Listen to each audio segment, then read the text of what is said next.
Et nous retrouvons à présent notre invité politique pour cette page spéciale avant les élections européennes en compagnie de Roland Sicard.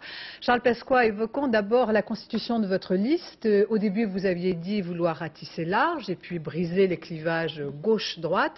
Je dirais que c'est raté. Et pour autant, est-ce que le tandem Pesqua-De Villiers que vous avez finalement formé, c'est faute de mieux?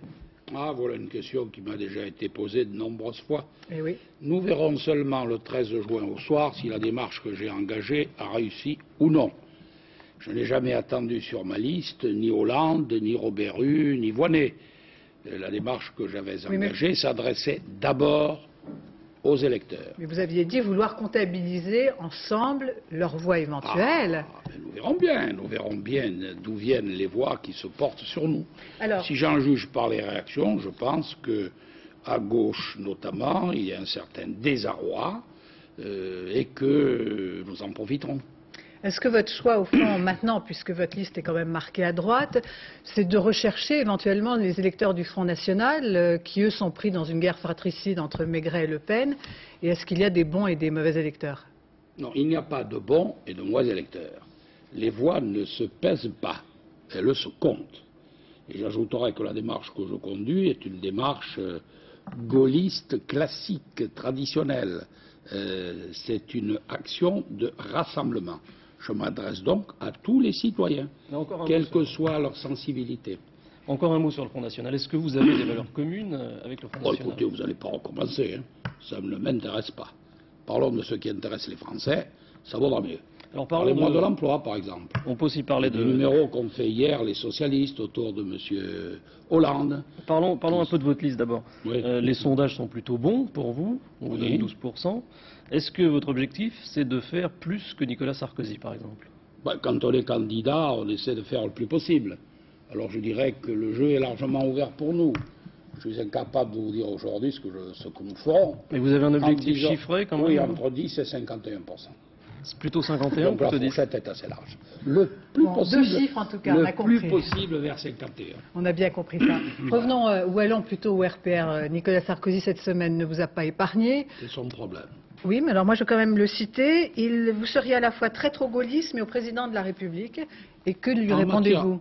Écoutez, je ne crois pas qu'il soit qualifié pour porter le moindre jugement sur la loyauté envers le gaullisme, ni envers le président de la République. Voilà. Mais ça, c'est pas un langage de rassembleur. C'est tout ce que j'ai à dire. Vous disiez tout à l'heure, je suis rassembleur. Écoutez, pas vraiment. Est-ce que vous m'avez fait venir oui. pour que je parle de Le Pen, de Sarkozy? Mais c'est intéressant de savoir. Non, ça n'intéresse personne. Ça n'intéresse personne. Ça vous intéresse peut-être, je le vois, mais ça n'intéresse pas les Français. Les Français sont intéressés par autre chose. Peut-être allons-nous y venir. Alors, sur le fond, entre la liste de Nicolas Sarkozy et la vôtre, il y a beaucoup de différences. Il y a aussi beaucoup de différences sur le fond avec celle de François Bayrou. Et pourtant, vous êtes plus acerbe avec Nicolas Sarkozy qu'avec François Bayrou. Pourquoi? Moi, je ne suis acerbe avec personne. Mais je n'accepte pas qu'on me donne de leçons. Et je n'accepte pas non plus que l'on confonde le service de la France et le service des idées gaullistes avec les plans de carrière. Ça n'a strictement rien à voir. Alors qui fait des plans de carrière? En ce qui concerne François Bayrou, je ne suis pas d'accord avec sa vision de l'Europe, mais en tous les cas, il a au moins le mérite d'avoir une position claire. En ce qui concerne les dirigeants de fait du RPR actuellement, on ne sait pas trop l'Europe qu'ils défendent. En tous les cas, il y a une chose que l'on sait, c'est que le 13 juin, ceux qui seront élus siégeront au PPE, qui est un groupe fédéraliste. Voilà, alors qu'on ne vienne pas dire que dans le même temps, on défend la souveraineté nationale, l'Europe des nations, parce que c'est mentir aux gens. Il ne faut pas leur mentir. On a trop menti aux gens à l'occasion des élections. Alors, c'est pour ça qu'ils nous le font payer. En constituant votre liste, vous risquez quand même d'être exclu du RPR, qui est un parti que vous avez contribué à fonder. Ça vous fait quelque chose quand même? Ce qui sera amusant, c'est si d'aventure cette mesure était envisagée, d'abord par qui serait-elle envisagée? Ça veut dire que vous contestez la légitimité de M. Sarkozy? Il n'y a pas de légitimité. Mais Alain Juppé parlait d'exclusion à votre égard. Écoutez-moi, ne mélangez pas tout. Alors il me parle Sarkozy, vous allez écoutez, c'était vos amis de très fraîche date. Non, pour l'instant, vous m'avez posé une question. Est-ce que vous me donnez le temps de répondre? Je vous en prie. Merci. Bon, alors il y a une direction à la tête du RPR cette direction n'est pas légitime. Il n'y a pas dans les statuts du RPR la moindre référence à un président par intérim. La seule chose qui aurait dû être faite, c'est de procéder immédiatement à l'élection d'un nouveau président. Mais tout ça n'a aucun intérêt. Tout ça n'a aucune importance. Nous sommes candidats les uns les autres aux élections. La légitimité, c'est le corps électoral qui la donne. Je me présente en compagnie de Philippe de Villiers et je défends la souveraineté nationale. J'explique aux Français ce que la souveraineté nationale peut représenter pour eux dans leur vie de tous les jours. D'autres défendent une position qui paraît proche, mais qui en réalité ne l'est pas, parce qu'ils ne disent pas la vérité. Mais qui sont les Français qui ont envie de vous rejoindre, justement, sur ces thèmes-là? Qui sont les Français qui ont envie de vous rejoindre sur ces thèmes-là, précisément?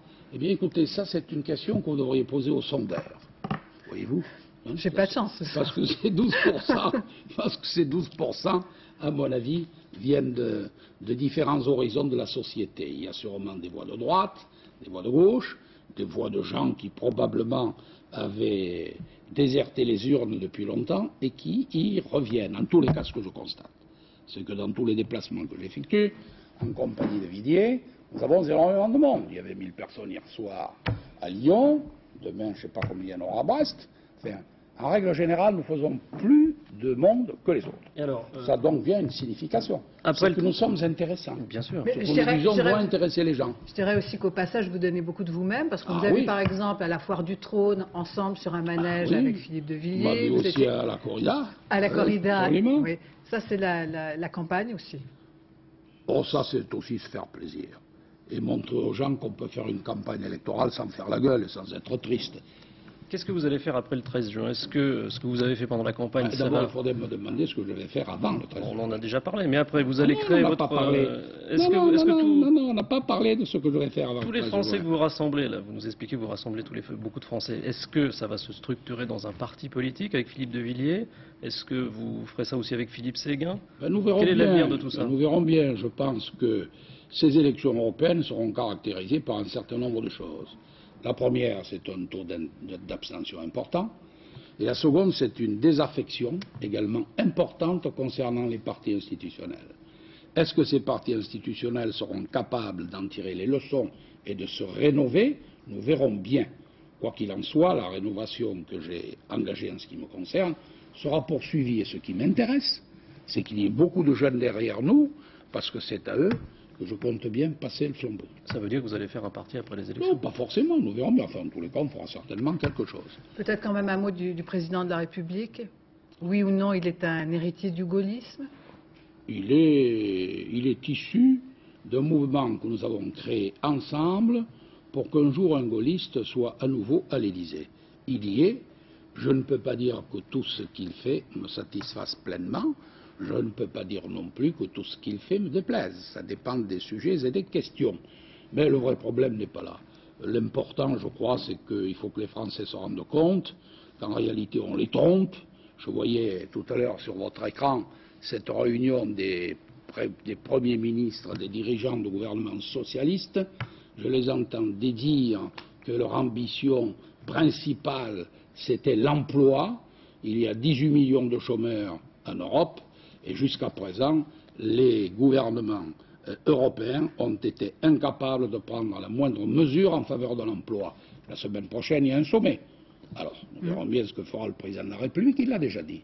Il entend demander des mesures précises pour aider l'emploi. Et nous savons aussi qu'il y a peu de chances pour qu'il les obtienne. Je pense que les Français doivent se rendre compte que cette Europe, ça n'est ni la paix, on le voit bien, ni le progrès, ni l'emploi. Voilà.